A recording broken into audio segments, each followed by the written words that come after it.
After another embarrassing loss, the Warriors bounced back to throttle the Bulls on the back-to-back. Despite another slow start, it was the recent addition of rookie Quinn Post as a stretch big and the ongoing evolution of Gui Santos as a shooting forward that propelled the Dubs to their best offensive showing in weeks, putting up 131 points. I want to show how Post and Santos could transform the front court offense, so let's get to it. Gui Santos has been put into the lineup with Kuminga, Draymond, and Slow-Mo being out. On non-ball pick and roll with Steph and Looney, Vucevic comes out to the perimeter to show while the guard tries to recover over the screen. Steve Kerr finally put Schroeder on the bench, allowing Steph to actually be the point guard a little more starting the game. These on-ball pick and roll force the defense into rotations as his bounce pass to the roll man creates a 3-on-2 advantage on the weak side. Josh Giddey has to rotate over as the weak side low man, and Zach LaVine has to X out. However, he had to pay attention to Buddy Hield as a shooter first on the perimeter. Credit Santos for not settling for a 3-ball and cutting to the basket for the easy offense. Rookie Quinten Post was thrown into the fire the last couple games, giving Golden State not only a 7-footer, but an actual center who can shoot outside of 10 feet. This has been a major clog in the Warriors' motion offense since Looney and TJD only focus on dribble handoffs and passing out the post, no pun intended. Here we have Schroeder and Post on an on-ball screen, but the Bulls ice this towards the sideline. However, because of his shooting ability, Quinn Post has the skills to run a pick and pop instead, which works to both of their strengths. Both Bulls defenders have to focus on Schroeder, giving Post a chance to counter and get a wide open look on the perimeter. I cannot imagine he was on the scouting report, so Smith has to make this long closeout, and this is starting to look like an option. He's even able to run the split action well. Chicago does not switch this initial screen, but I find it smart that instead of Post passing to Schroeder for a catch and shoot, he runs a handoff action, further capitalizing on Schroeder's pick and roll abilities. When Smith comes out to try and contest a shot, this double allows a short roll pass to Post, creating another 3-on-2 advantage. This was actually supposed to be Williams' low man rotation, but Lonzo rotates way too far off of Moses Moody, creating another unnecessary double team.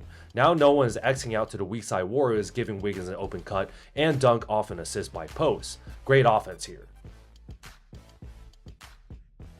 These next couple of plays aren't really breakdowns, but it is a breath of fresh air to see a big body on the Warriors roster be able to play off ball and most importantly knock down open threes off of wide open swing passes. These shots are crucial for building momentum and they can be a soul crusher when you miss them. Shout out Buddy Hield. Maybe right now he is not on the scouting report yet, but the Bulls triple teaming Buddy Hield on the drive to the rim is crazy to me. Giddey makes a bad gamble and allows Buddy to kick it out wide open to Santos. He's been shooting lights out on these simple fundamental basketball plays. Post was looking like prime Dirk Nowitzki on these pick and pops. Here's another on-ball pick and pop with Steph, with Vucevic coming out to show and LaVine finding to recover. Nothing fancy here but a fundamental basketball as Curry dribbles away to draw the defenders a bit further before a bounce pass to Post, who counters this coverage by popping out to the perimeter. The ability of a center to stretch the floor in 2025 can do wonders for an offense, and this is another example of a stretch 5 punishing from downtown. A Quinn Post Gui Santos frontcourt was not on my bingo card to start the season, but as you know in the NBA it's all about making the most out of your opportunity. Steph and Post run an on-ball pick and roll with Vucevic coming out to show again. Lonzo does not do a really good job of avoiding the screen, allowing Post to receive another short roll pass, creating a 4-on-3 advantage. He actually misses the wide open Wiggins here when Giddey comes over to rotate, and LaVine isn't even in bad position. Again, this probably wasn't on the scouting report, but a nice kick out pass sets an open catch and shoot for Gui Santos. 4 for 4 on the night. I would imagine eventually teams would recognize his stroke, but right now it's all about playing off the gravity of Steph Curry. You can tell Curry has a slight advantage here with a cutting Looney, however Patrick Williams rotates over to try and prevent the roll pass. Gui Santos has one job here, and is to get out of the baseline and give another passing option on the weak side. Curry takes his time and waits to attract every defender's attention before hooking a pass all the way to the weak side corner. Gui Santos even looks to step back out to the line and knocks down another three-pointer. There is a good chance that a stretch big man can also help unlock Dennis Schroeder's pick and roll game. Schroeder has been a disappointment as a known pick and roll maestro, but this is also possible because both Looney and TJD are limited offensively to only rolling to the rim, which could clog the lineup. This on-ball pick set by Post forces the screen defender to play a show while Giddey tries to recover and avoid the switch. What normally would be a roll to the rim is changed up by Post, who's able to pop out to the arc. Giddey now is to run back to close out, and this can potentially unlock the Golden State offense even more. As a 7-footer, there's just no contest that makes sense, and it's another splash. I mean, look at this shit. I don't think I've seen a Warriors big man shoot like this maybe since Mo Spades. Out of bounds play, and Post tries to send an off-ball screen for Curry, but Levine top blocks this, so Steph has the back cut.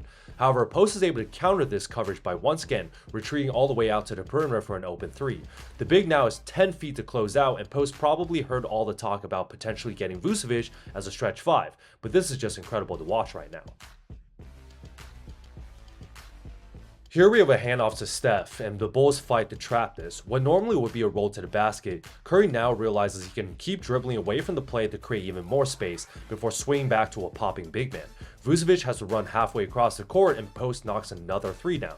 This is simple basketball for his 5th 3 of the night.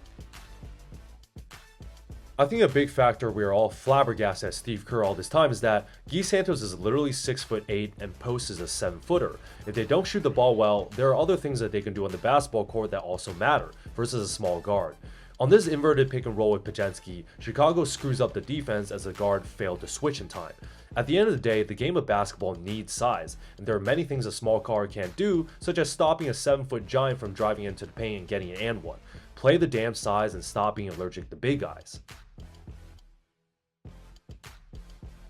There you guys have it. I can't believe we're at the stage of the season where we're relying on 2 G Leaguers to save the team, but here we are. With the roster decimated by injuries, the Warriors found a couple big men who are not only large in size, but also add another dimension to the offense. Quinn Post is a newfound gem. The 7-footer showed that he can create a new look for point guards running the pick and roll action by popping out to the perimeter, knocking out shots from distance, and being a force in the paint.